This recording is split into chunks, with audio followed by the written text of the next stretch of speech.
to make like two little balls.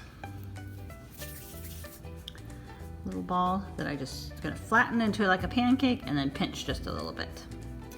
That's how you can make a little triangle. Makes a great little cat ear. You know, you change the ear shape and it could be a completely different animal, right?